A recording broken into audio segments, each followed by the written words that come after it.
for today, and then Monday, and then we'll kind of play by ear what happens on Tuesday, whether you guys actually take tests or not, or whether we will be taking notes. We just can't take it. They probably have to take us to like somewhere else. Let's do it on paper, probably. What did they used to do at the Lions Club? Yeah. That's what I have the whatever you ASVAB. ASVAB, yeah. Mine's still, I think they're just like that. Yeah, it wasn't the time Delta just like left in the middle of the ACT.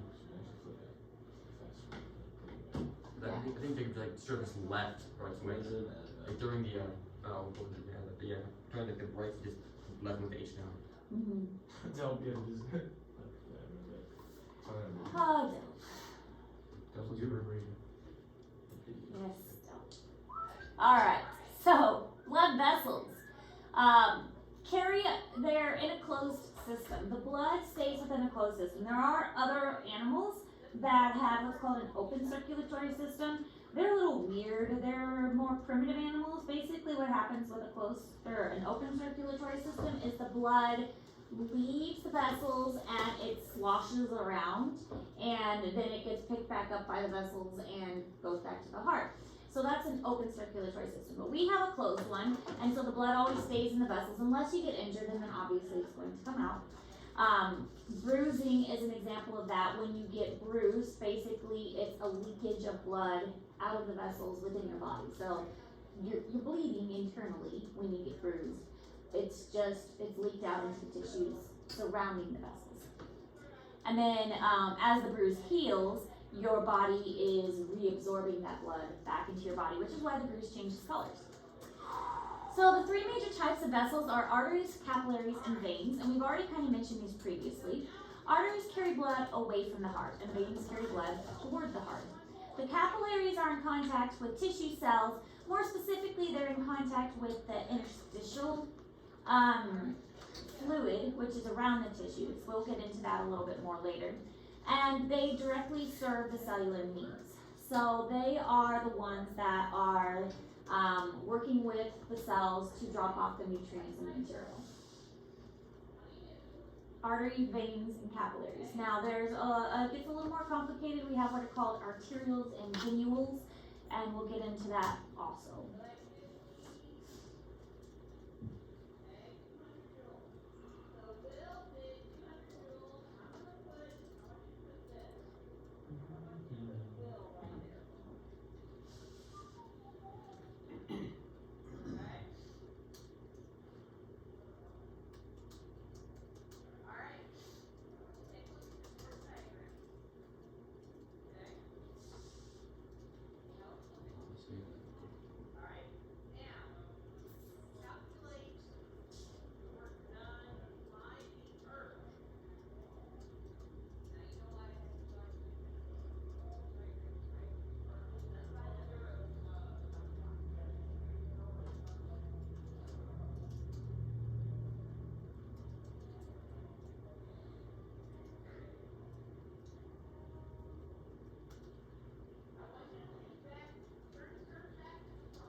So after we learn about blood vessels and blood pressure, then we'll get on to the blood itself and what the blood is actually composed of.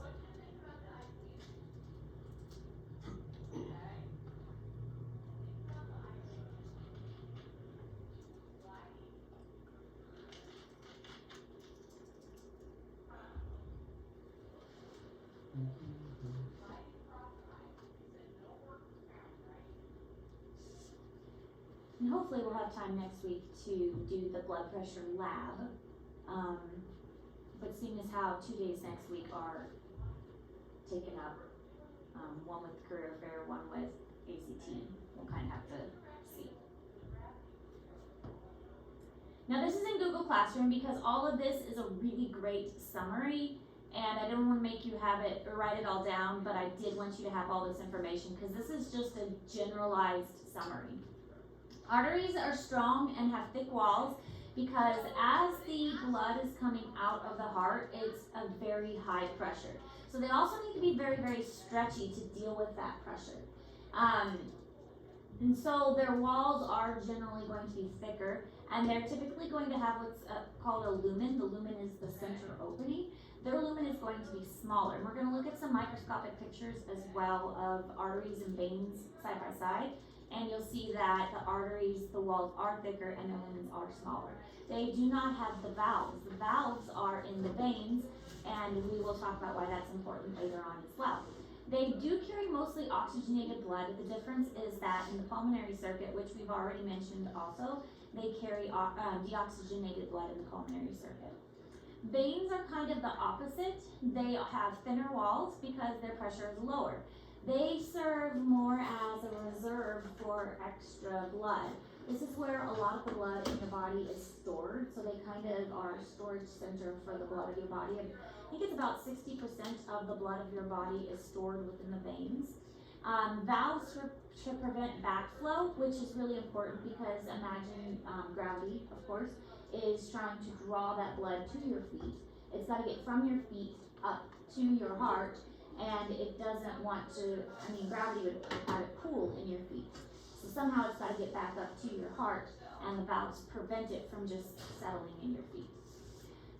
There is a much larger lumen or opening in the veins, and it is going to mostly carry deoxygenated blood, but that is reversed in the pulmonary circuit. Capillaries, on the other hand, their walls are only one cell layer thick. This is really important because this is where the exchange is going to take place. Not just nutrient exchange, but also waste exchange. So the waste products are going to get picked up at the capillary level, and the materials are going to get exchanged there. Waste products in, nutrients out. Yes, nutrients out to the cells.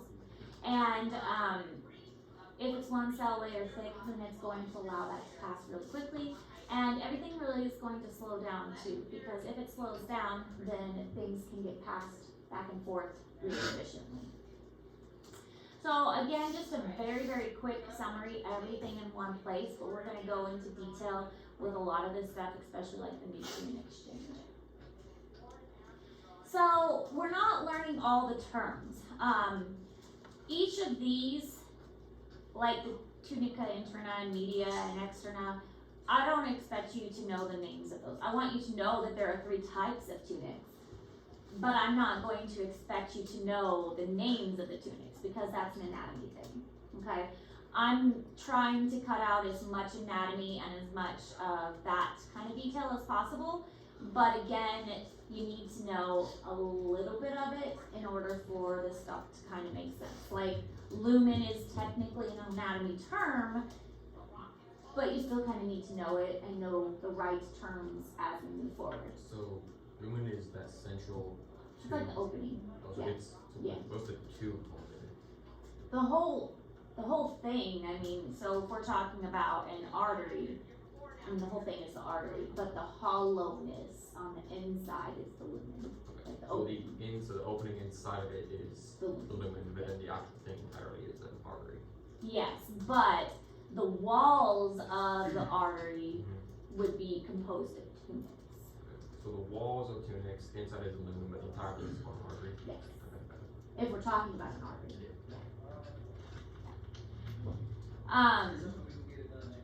So the tunics there's 3 kinds. There's an interna, media, and as you could guess, the interna is the middle, or the inside.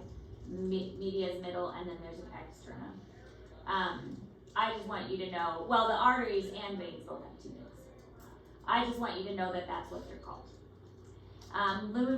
Lumen is the center, and the space around the thing that surrounds the lumen is the tunics. And then the capillaries are composed of what are called endothelium. We didn't talk about tissues because that is very much an anatomy thing. In anatomy, we will learn all kinds of tissues.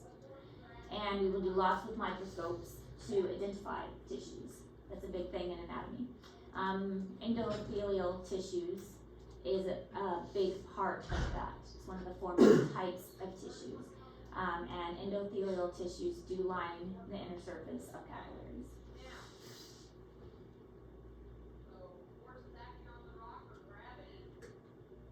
So it's a picture, again, not having to label this. In anatomy you would, but not here. The lumen, though, showing the inner portion, and here are your tunics. which are the layers of the walls of the arteries and the veins. And you can see that the walls of the artery are much thicker and the walls of the veins are much thinner, and the veins have valves. And then the capillaries, one cell layer thick. And capillary beds, this is called capillary bed, they're very spread out. Alright, arteries. Thick-walled arteries are near the heart. And again, they have a lot of elastin in all of the tunics. And the elastin makes them super stretchy. You do not want a thickened artery. A thickened artery will burst. You don't want your arteries to burst. You want your arteries to stretch and accommodate pressure. When your heart, that left ventricle, is contracting really hard and shooting blood out to pass it to the rest of the body, you want your arteries to be able to stretch to accommodate that intense pressure. If it doesn't, it's gonna burst. So imagine a rubber band that is old and gone very brittle, okay? Versus a rubber band that is new and very stretchy. It's a good way to think about it. A rubber band that is old and brittle, when you pull that rubber band, it's just gonna crumble and snap. Versus a new rubber band that is very stretchy, it's gonna accommodate that pressure of you pulling on it. So we want arteries that are stretchy, not brittle and gonna snap. This is going to allow the blood to flow fairly continuously throughout the body, which is what we want. The larger lumen is going to allow low resistance conduction of blood, but again, the lumen is much larger within the veins. It's just saying in this case, the lumen is larger compared to the arterioles, which is what we're going to talk about next. So basically, when we talk about vessels, we start at the heart and we kind of follow it through the body. We're going to go arteries, arterioles, capillaries, venules, veins. So we go, if I were to draw it on the board.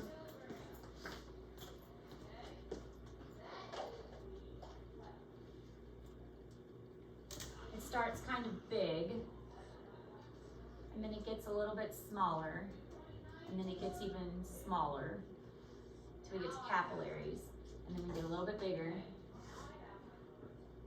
for a while, and then we get even bigger, kind of like that. So we have our arteries, and then we have arterioles, and then we have capillaries, and we have venules, and we have veins. And that's kind of the pattern we're going to talk about them: arteries, arterioles, capillaries, venules, and veins. And blood flows that direction.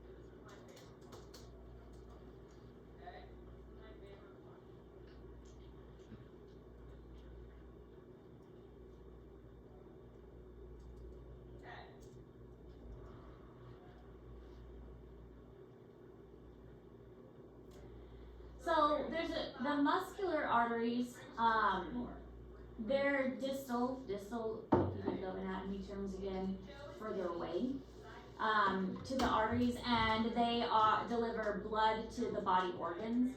So they're not quite as stretchy, but then they don't have to be, and they're more active in what's called vasoconstriction. Breaking the word down, vasoconstriction means that they're going to constrict the vessels of the body.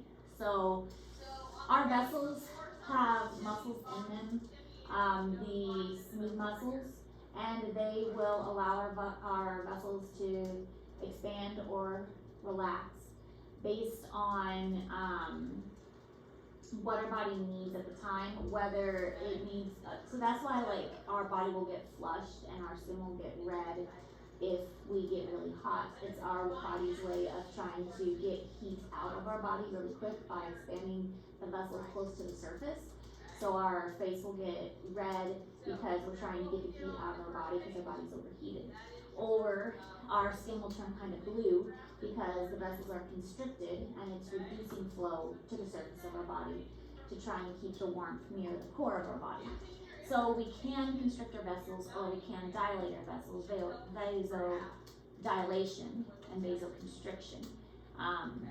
It's our way of our body monitoring the blood flow. So muscular arteries are active in the vasoconstriction, directing blood flow around our body depending on what our body needs. Arterioles control flow into the capillary beds, and they can do that with vasodilation or vasoconstriction.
Capillaries are the smallest blood vessels. Again, they are 1 cell thick, and they're so small that only one single red blood cell can pass at a time, RBC for red blood cell. Red blood cell is also called erythrocytes, we'll get into that later. That only one red blood cell can get through at a time. The whole point is to slow the flow down. If you slow the flow down, then it makes it so that nutrients can go out, waste products can go in. If the blood is flowing super fast, nutrient exchange isn't going to happen. There are 3 different types of capillaries, and each one is found in a different type of the body and has a different purpose. There's continuous, fenestrated, and sinusoid. Some of them are more tightly compacted. Some of them are more leaky. Some of them are found, there's the one in a blood-brain barrier that's not very leaky, doesn't let many things through. Some of them are found in the digestive tract where they can absorb lots of things.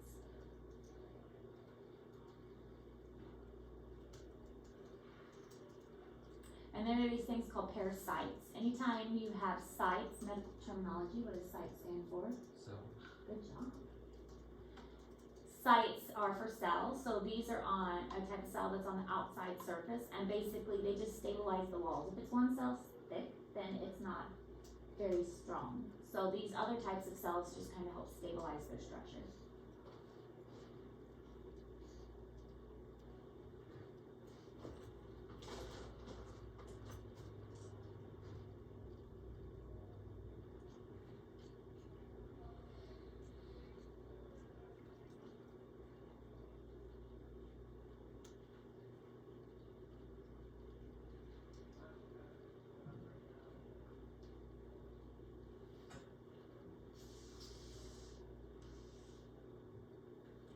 So with continuous capillaries, these are in the skin and the muscles, and they do constitute the blood-brain barrier. And so they are going to be a little bit more tightly compacted. The skin, the muscles, and the blood-brain barrier, they don't need quite as many like big nutrients that are going to them. So what's mostly going to be there is oxygen and sometimes sugars, and especially like ATP are going to go there. The fenestrated capillaries, These are going to be found wherever active capillaries absorb or filtrate. So small intestines, endocrine glands, and especially the kidneys. And these are going to have much greater permeability so that things can absorb and go in and out easier. So when we talk about the kidneys, their whole purpose is absorption and filtration. And same thing with small intestines. That's kind of the purpose of the small intestines, is to absorb nutrients from the food that we eat. And so they're gonna have these fenestrated capillaries because they are very leaky and very good at allowing things to go in and out. So lots of leakiness going on there, bigger gaps.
So here's pictures of what they look like.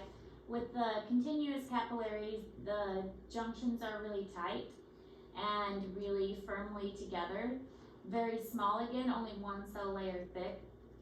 But the tight junctions mean that not many larger products are going to be able to move through. You're still going to get water to pass through, gases, anything that is dissolved within the water, like salts, things like that. But larger things like sugar is probably not going to be able to pass through. However, with a fenestrated one, lots of gaps are going to be within it, larger openings. So more likely to have larger sugars, proteins, fats, things like that are able to pass through the capillaries that are fenestrated. Then you have sinusoid capillaries. These are highly modified, they're very leaky. These are like fenestrated capillaries, but their lumens are a lot larger. Found in liver, bone marrow, lymphoid tissue, and they allow larger molecules, things like proteins and even blood cells, to pass between the blood and the surrounding tissues. The reason these are so large is because this is like a specialized type of filtration, and blood flows very sluggishly, and because of the blood flowing sluggishly in these areas, it can allow a lot of different types of modifications. So filtration is going to happen in the liver, and in the bone marrow, that's where the blood is made. So you've got to get actual blood into the blood system. So when you make a blood cell, you've got to get it into the vessels somehow. So that's how the sinusoid capillaries are getting the blood that is being made, is by allowing it to pass into these sinusoid capillaries. Once it's in the bone marrow and you've got some brand new blood, it passes into these sinusoid capillaries.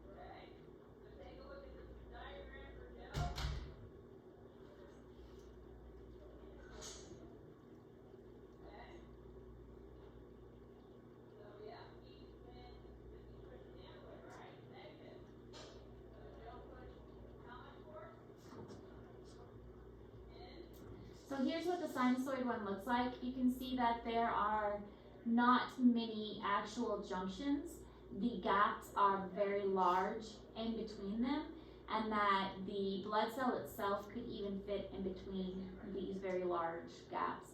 So they're extremely permeable. There's a lot of materials that could fit through there pretty easily. Alright, so all of this I felt was important, so I put all of this in Google Classroom. This is talking about how materials get exchanged at the capillary bed, so you don't have to write this down, but you need to know it, which is why I put it all in there. Now, the exchange of nutrients and waste products at the capillary beds, when you get to the capillary beds, the flow slows down. It's going to decrease very drastically. Nutrients get exchanged not with the cells directly, but with something called the interstitial fluid. And I know we've talked about this before, but the interstitial fluid isn't alive. It's a fluidy mixture, kind of almost similar to blood plasma that surrounds the cells. And it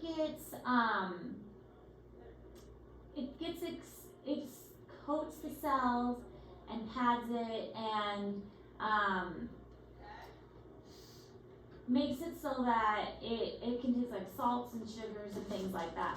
So the capillaries are surrounded by it too. So the materials get exchanged by 3 ways: osmosis and diffusion, transcytosis, and something called bulk flow. So osmosis and diffusion are particles move from high to low concentrations. Then transcytosis is basically endo and exocytosis, which is that pinching in and making a vesicle and moving a big chunk of something into or out of the capillary. Bulk flow is because the capillaries are kind of leaky to some extent. As the fluid is rushing through the capillary, some of it's just going to naturally leak out. So imagine you have a hose that has holes in it, and you're pushing water through the hose is going to leak. And that's like just a normal process. So that's what bulk flow is. You've got a hose and it's got a bunch of holes in it, and so it's naturally going to leak.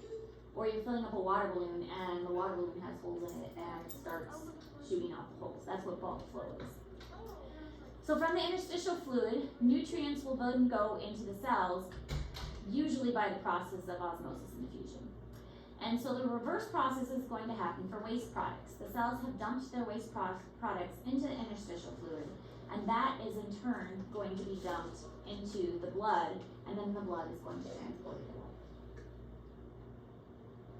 Usually to the kidneys, if it is any kind of waste other than a gas.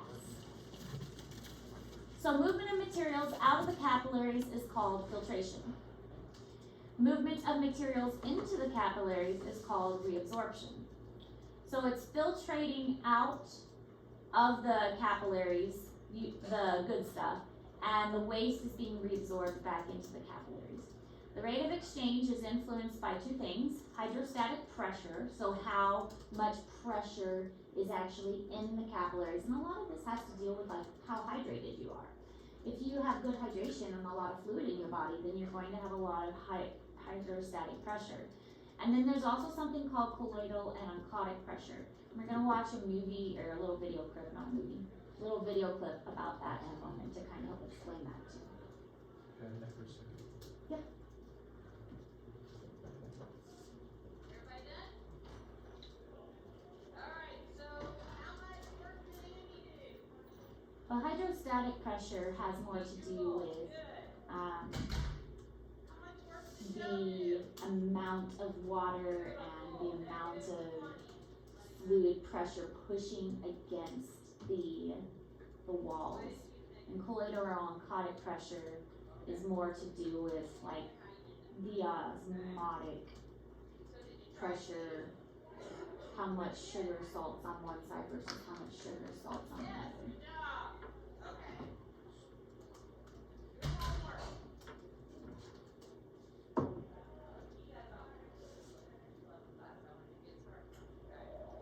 Your homework is number 7 and number 9. Just cross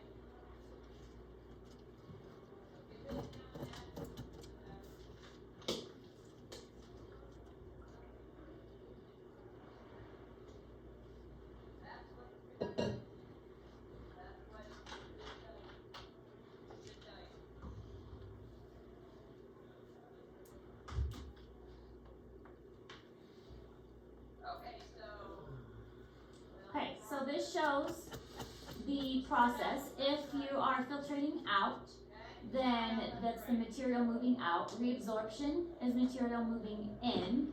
And if it is balanced, then there is no net movement in or out. So fluid exits the capillary since capillary pressure is higher than the blood osmotic pressure, so moving out. No net movement if it's even, and fluid re-enters since the capillary pressure is less than the pressure outside. So it's moving from let's see, saying 18 milligrams is less than the osmotic pressure inside. So it's moving from a low to a high concentration. This one is also in Google Classroom, showing a similar example. Water is going to naturally move out. Oxygen as well is going to be dumped into the interstitial fluid. Again, here are the cells. The cells are actually outside because everything's being dumped into the interstitial fluid. And then you're going to have a net pressure is moving in, and the tissue fluid is surrounding it. So waste products are naturally moving into the blood to be picked up, and then nutrients are naturally moving out. So we're having a net exchange take place. So this is the venous end, and this is the arterial end. Unplanned because I didn't want to do it. And this video shows transcytosis and talks about the different types of capillaries as well.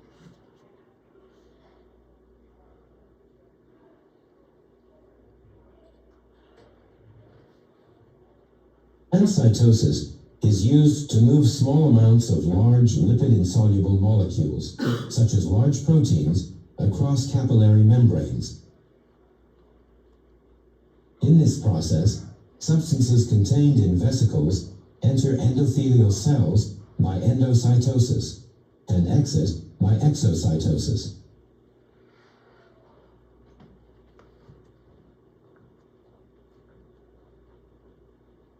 Flow is the movement of large volumes of ions, molecules, or particles between blood and interstitial fluid. The movement occurs when a pressure gradient pushes water and dissolved solutes out of or into the capillary. Bulk flow is always from an area of high pressure to an area of lower pressure and continues as long as pressure differences exist. Substances in the flow move in unison across fenestrations and intercellular clefts.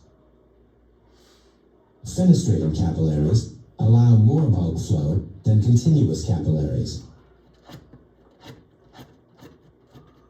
Tight junctions at the intercellular clefts of continuous capillaries allow little bulk flow. Most solutes can cross with water. However, most larger proteins and formed elements in the blood, such as red blood cells, cannot pass through the fenestrations of the endothelial cell.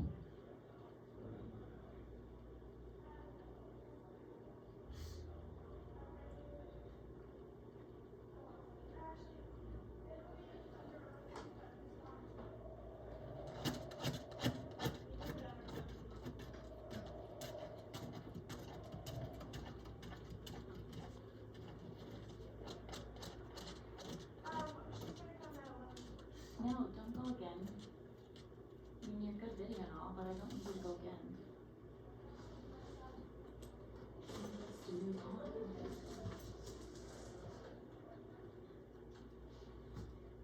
Alright, so precapillary sphincters. Right before we get to the capillaries, there's these little sphincters that are around the arterioles, and they are able to cut off the blood flow to the capillary beds, restricting the flow if the body so chooses. So this is one of the things that could cause like frostbite, for instance. Our body can restrict the flow to the digits, saying that, hey, we want to reserve the blood to the core of the body, which is more vital, and keep the core warm and not sacrifice the heat to the digits, because we can live without fingers and toes. but we can't live without keeping our core warm. So it regulates blood flow in the capillaries. And this is regulated by vasomotor nerves and local chemical conditions, so it can either bypass or flood the capillary beds. It can flood the capillary beds, again, if you are exercising and your face gets flushed or your skin gets flushed, and it can say, hey, let's increase this fluctuation and let's make our body extra hot if we need to get some of this excess heat out.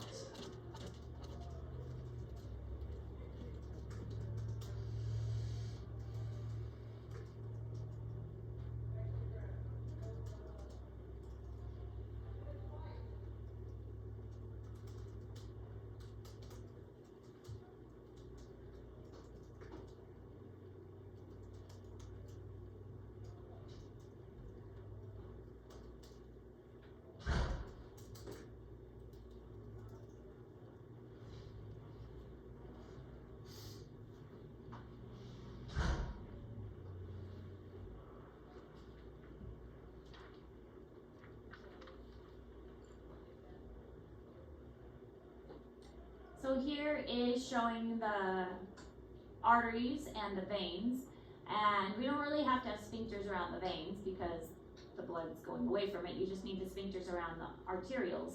And so we have these little kind of white pieces here, and if we constrict those, like this picture shows right here, we cut off the flow, and then we would just have the flow going straight to the veins. And that way we can bypass the capillary beds and just cut off the flow to that and go straight to the veins, or the venules in this case, and bypass this area altogether, preventing the exchange of nutrients. So yeah, this tissue is not in great shape now, but we're also, for instance, preventing the loss of heat too that we would have if we had extra heat going to our fingers or toes in a very cold situation. So venules are formed when capillary beds unite. So once we get through the capillary beds and nutrients have taken place, waste products have been picked up, we'll go to the venules, which are slightly larger, and now we're kind of on the return pathway to the heart. So the venules are slightly larger, we're returning to the heart, we're working our way back, and then from the venules, those will dump into the veins. Veins are formed when the venules converge, and 65, I think I said 60, but 65. The veins contain 65% of the blood supply, so it's kind of like a reservoir of where the blood actually is stored in our body.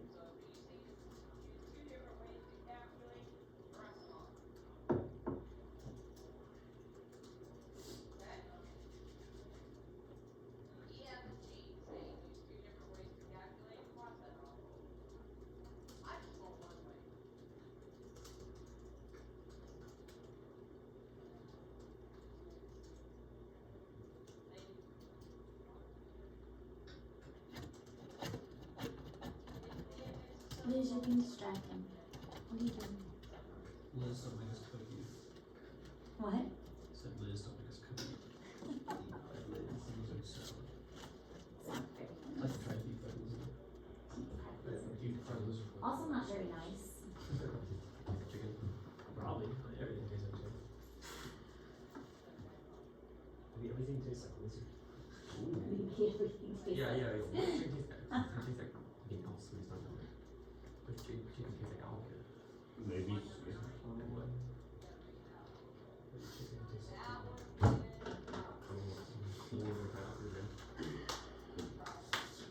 Last dollar. Like last dollar. what? I don't think there's any chance it would. It's like a kind of Chicken's chicken. yeah. So veins have much lower blood pressure and thinner walls than the arteries. They are kind of stretchy, but they don't have to accommodate such a high pressure. So they don't need to adapt as much. Basically, they don't have to worry about blowing out like an artery would. Veins have special adaptations. Their lumens are larger, which offer very little resistance to flow, and they do have those valves, again, which are important to the backflow so that they don't have backflow. And their valves are more of the semilunar valves, which you're going to find in the heart, not the bicuspid and tricuspid valves.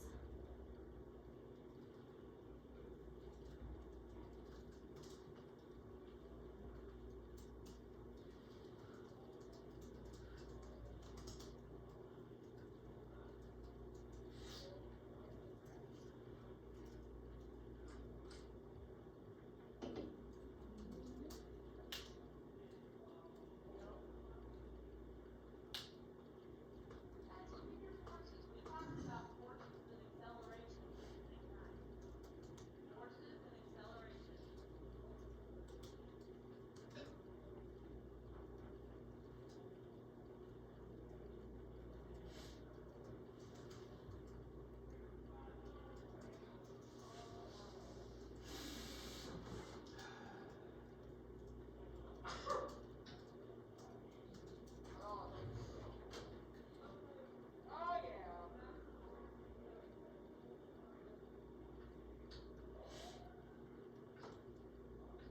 Yep, kinda like that. This picture, I think, does an excellent job of showing the difference between an artery and a vein. The artery, you can see the very thick wall, and you can see the small lumen. Whereas with the vein, you can see the very large lumen and the very, well, not very thin, but the much thinner wall. And comparing them side by side, I think is really neat, where you can see them just next to each other. This one shows a vein and the little valve that is found within the vein. So automatically you can tell the blood flow is going to be this way, because if the blood started to settle backwards, this valve would close and the blood would settle back into the valve and close it.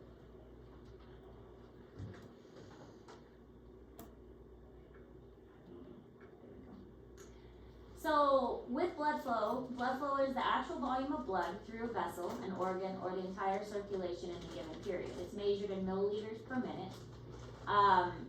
It's basically the same as the cardiac output. That's the system. We've already learned cardiac output from a previous lesson. And it's relatively constant when you're at rest, but it can vary widely through individual organs according to what our body needs at that time. So obviously the blood flow is going to be much higher right after you eat a meal, because then your body's going to focus a lot of energy and resources to digesting that meal. Whereas if you are exercising, then your body is going to focus a lot of energy and resources to exercising. So depending on what your body is doing at that time, it's going to redirect the blood as needed. It's so cold in here. Aww.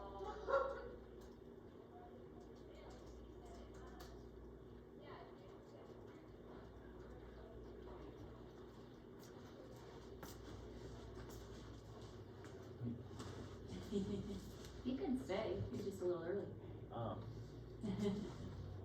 You're just catching the end of anatomy, or sorry, physiology.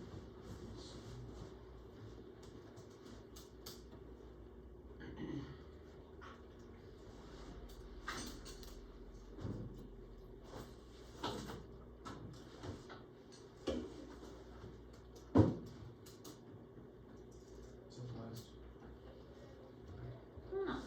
We have a couple more. Oh, nope, that was the last. Oh, look how good we are. We finished right on time. Great. Right on time. So we only have a gizmo due this week. So make sure you get your gizmo turned in. The heart disease paper will be due next week. And then maybe the ACT on Tuesday. And definitely career day on Friday. So we will not have class Friday. That will be career day. We got spring break. Spring break.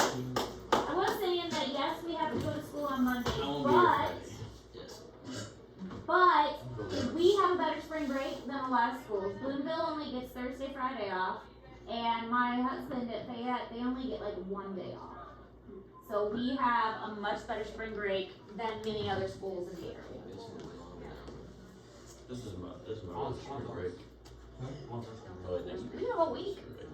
Yeah. Most are a week.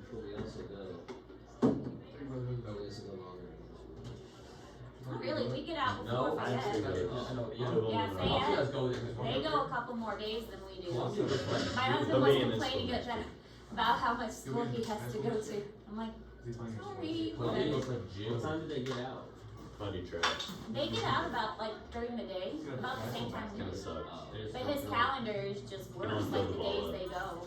They have a 4-day school week as well, but they just have a worse calendar.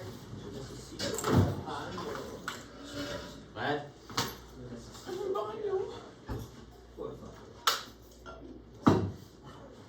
Full flavor.